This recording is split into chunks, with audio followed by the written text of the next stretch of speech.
সকলোকে নমস্কাৰ জনাই এটি নতুন পাঠৰ আৰম্ভ কৰিবলৈ লৈছো। আজি ছাত্ৰ ছাত্ৰীৰ মাজলৈ আগবঢ়াই অনা পাঠটি হৈছে পঞ্চম শ্ৰেণীৰ আমাৰ পৰিৱেশ পাঠ্যপুথিৰ পাঠ ৬ বতৰ।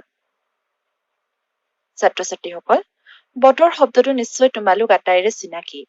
আমি ডাৱৰীয়া বতৰ, ফৰকাল বতৰ আদি শব্দবোৰ ব্যৱহাৰ কৰিয়ে থাকো, নহয় জানো? কিন্তু এই বতৰ কেনেকৈ সৃষ্টি হয় জানানে? তোমালোকে আগৰ শ্ৰেণীৰ পাঠতে পাইছা যে আমাৰ চাৰিওফালে বায়ুৱে আৱৰি আছে। বায়ুৰ আৱৰণটোক বায়ুমণ্ডল বুলি কোৱা হয়। বায়ুমণ্ডলত নাইট্ৰজেন, অক্সিজেন, কাৰ্বন ডাই অক্সাইড আদি গেছ থকাৰ উপৰি জলীয় বাষ্প আৰু ধূলিকণাও থাকে। বিভিন্ন সময়ত আমাৰ বায়ুমণ্ডলৰ অৱস্থাৰ সাল সলনি হয়। যেনে দিনৰ ভাগত সাধাৰণতে গৰম আৰু ৰাতি ঠাণ্ডা পৰে। কেতিয়াবা বতাহ বলে, কেতিয়াবা বৰষুণ হয় আৰু কেতিয়াবা ধুমুহাৰ সৃষ্টি হয়। বায়ুমণ্ডলৰ এনে একো একোটা পৰিস্থিতিয়ে একো একোটা বতৰৰ সৃষ্টি কৰে। কাষৰ ছবিবোৰলৈ মন কৰাচোন। তাত আমি বিভিন্ন ধৰণৰ বতৰ দেখিবলৈ পাইছোঁ, নহয়নে? প্ৰথম ছবিত দেখা বতৰ হৈছে ফৰকাল বতৰ, অৰ্থাৎ আকাশত ডাৱৰ নথকা বতৰ। এনে বতৰত সাধাৰণতে গৰম বেছি হয়। ডাৱৰ নথকা বাবে সূৰ্যৰ পোহৰ পোনপটীয়াকৈ আহি পৃথিৱীত পৰেহি, যাৰ বাবে আমি বস্তুবোৰ উজ্জ্বল দেখা পাওঁ। আমি আকাশখনত ক'লা ডাৱৰে ঢাকি ৰখা দেখিবলৈ পাইছোঁ। এনে বতৰ হ'ল ডাৱৰীয়া বতৰ। এনে বতৰত ডাৱৰে সূৰ্যক ঢাকি ৰাখে, সেইবাবে আমি বস্তুবোৰ নিস্তেজ বা অনুজ্জ্বল দেখা পাওঁ। ডাৱৰীয়া বতৰত আকৌ সাধাৰণতে বৰষুণ দিয়ে। বৰষুণ পাতলো হ'ব পাৰে, ডাঙৰো হ'ব পাৰে, কেইবাদিনো জোৰা নেৰানেপেৰাও হ'ব পাৰে। বৰষুণ হ'লে অলপ অলপ ঠাণ্ডাও পৰে। এনে বতৰ হ'ল বৰষুণৰ বতৰ। তৃতীয় ছবিত আমি এনে বতৰেই দেখা পাইছোঁ। বহুদিন বৰষুণ নহ'লে বতৰ শুকান হৈ পৰে।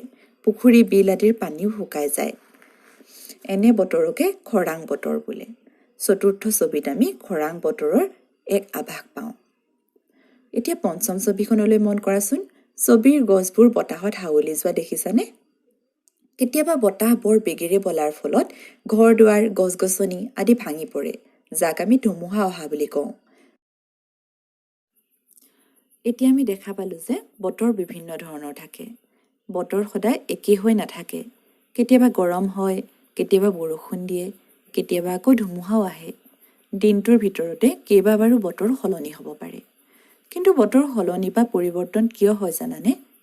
বতৰৰ উপাদানসমূহৰ ওপৰত ভিত্তি কৰিয়ে বতৰৰ পৰিৱৰ্তন হয়।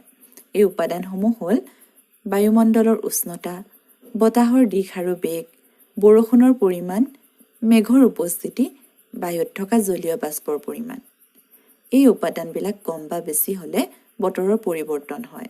উদাহৰণস্বৰূপে, বতৰ গৰম নে ঠাণ্ডা হ'ব সেয়া উষ্ণতাৰ ওপৰত নিৰ্ভৰ কৰি ক'ব পাৰি। মেঘৰ উপস্থিতিয়ে বতৰ ডাৱৰীয়া হ'বনে ফৰকাল হ'ব সেই কথা কয়। ঋতু পৰিৱৰ্তনৰ ওপৰতো বতৰৰ পৰিৱৰ্তন নিৰ্ভৰ কৰে। বছৰৰ একো একোটা ঋতুত সাধাৰণতে একোটা বিশেষ ধৰণৰ বতৰ দেখিবলৈ পোৱা যায়। যেনে গ্ৰীষ্মকালত অৰ্থাৎ জেঠ-আহাৰ মাহত বতৰ গৰম হয়। এই সময়ত আম, কঁঠাল আদি গছ ফলেৰে ভৰি পৰে। বৰ্ষা ঋতুত আকৌ বৰষুণ খুব বেছি হয়। এই ঋতুত ৰাস্তা ঘাট পানীৰে উপচি পৰে। কেতিয়াবা বানপানীও হোৱা দেখা যায়। শৰৎকালত বতৰ ফৰকাল আৰু মনোমোহা হয়। এই সময়খিনি খুব বেছি গৰমো নহয় আৰু বেছি ঠাণ্ডাও নহয়। ৰাতিপুৱা শেৱালি ফুলেৰে চোতাল ভৰি পৰে। নৈৰ পাৰত কহুৱা ফুলে। এই সময়ত অসমত দুৰ্গা পূজা উদযাপন কৰা হয়। হেমন্ত ঋতুত অলপ অলপ ঠাণ্ডা অনুভৱ হয়। পুৱা গধূলি নিয়ৰ কুঁৱলী পৰে। শালি ধান পকিবলৈ আৰম্ভ কৰে। শীতকালত আকৌ শীতৰ প্ৰকোপ বেছি হয়। বৰষুণ কম হোৱাৰ ফলত মাটি শুকাই যায়। তেতিয়া আমি শাক পাচলিৰ বাৰীত আৰু ফুলনিত পানী দিব লগা হয়।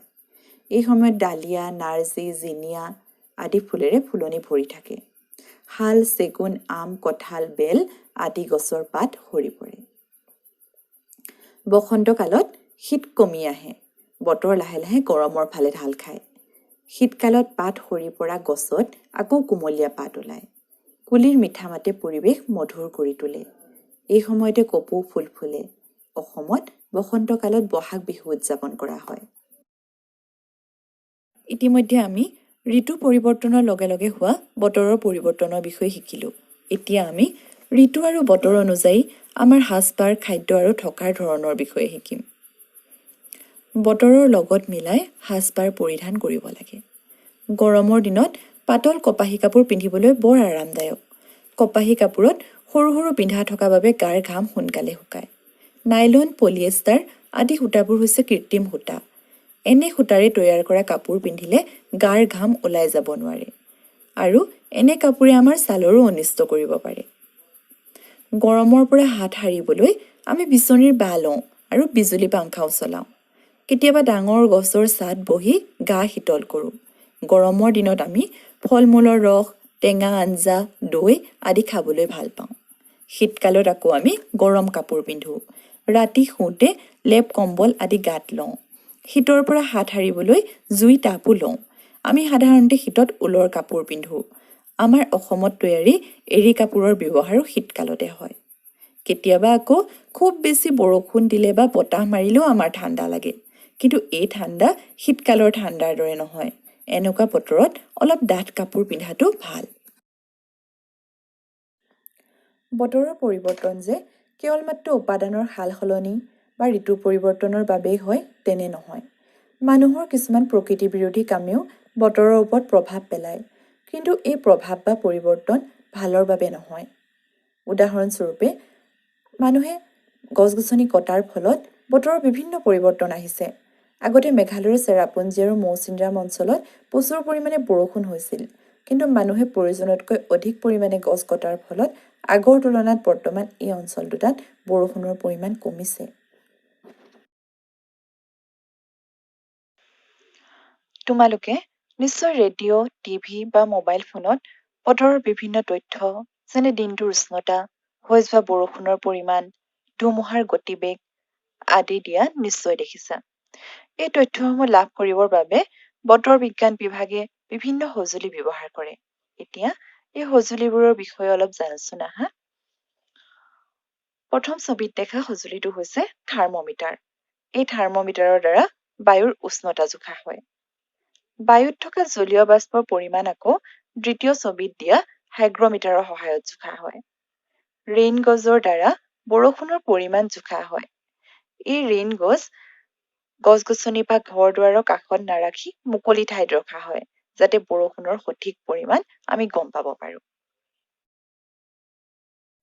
কোনো ঠাই বতৰ সম্পৰ্কে জানিবলৈ হ'লে সেই ঠাইৰ বতাহৰ গতিবেগ আৰু বতাহৰ দিশ জনাটো অতি প্ৰয়োজনীয়। বতাহৰ দিশ জুখিবলৈ বায়ু দিগদৰ্শী সূচক নামৰ এবিধ সঁজুলি ব্যৱহাৰ কৰা হয়। প্ৰথম ছবিত তোমালোকে এই সঁজুলিবিধৰ ফটো দেখিছা। সঁজুলিটোৰ কাঁড়ডাল এনেদৰে লগোৱা হয় যাতে ই মুক্তভাৱে ঘূৰিব পাৰে। বতাহ যি ফালৰ পৰা বলে সূচক কাঁড়ডাল সেই দিশলৈ মুখ কৰি ৰয় আৰু তেনেকৈ আমি বতাহৰ দিশ গম পাব পাৰোঁ। দ্বিতীয় ছবিত থকা বায়ু মোজা নামৰ যন্ত্ৰবিধৰ দ্বাৰাও আমি বতাহৰ দিশ গম পাব পাৰোঁ। তৃতীয় ছবিত দেখা এনিমোমিটাৰৰ পৰা বতাহৰ গতিবেগ গম পাব পাৰোঁ। এই সঁজুলিটোত কেইটামান বাতি থাকে।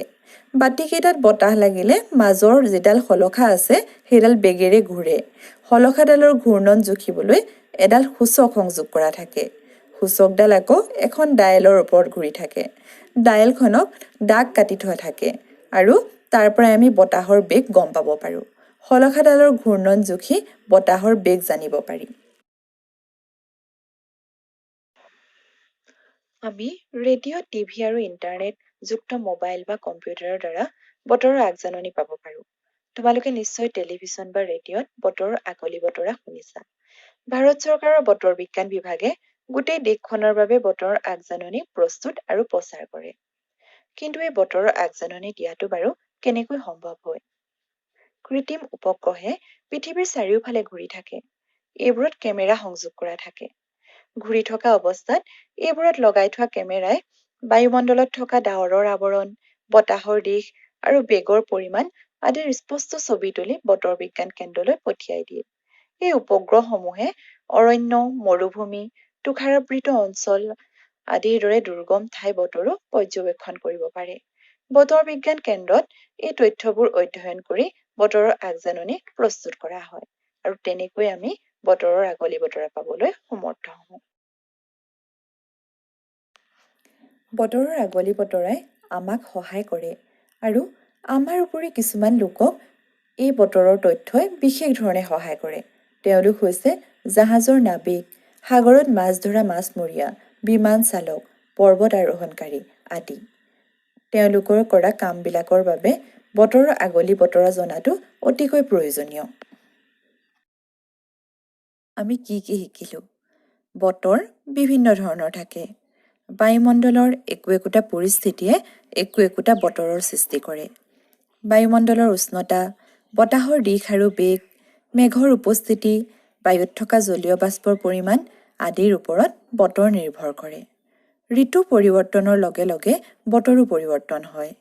বতৰ অনুযায়ী আমাৰ সাজপাৰ, খাদ্য আৰু থকাৰ ধৰণ বেলেগ বেলেগ হয়। বতৰৰ বিভিন্ন তথ্য পাতি জানিবলৈ কিছুমান সঁজুলি ব্যৱহাৰ কৰা হয়। জাহাজৰ নাবিক, সাগৰত মাছ মৰা মাছমৰীয়া, বিমান চালক, পৰ্বত আৰোহণকাৰীক আদিক বতৰৰ তথ্যই সহায় কৰে। কৃত্ৰিম উপগ্ৰহৰ জৰিয়তে বতৰৰ আগজাননী দিয়া সম্ভৱ হয়। আশা কৰোঁ ভিডিঅ'টোৰ পৰা সকলোৱে পাঠটোৰ বিষয়ে কিছু কথা গম পালে। যদি ভিডিঅ'টো ভাল লাগিছে তেনেহ'লে লাইক, শ্বেয়াৰ আৰু ছাবস্ক্ৰাইব কৰিব বুলি আশা কৰিলোঁ।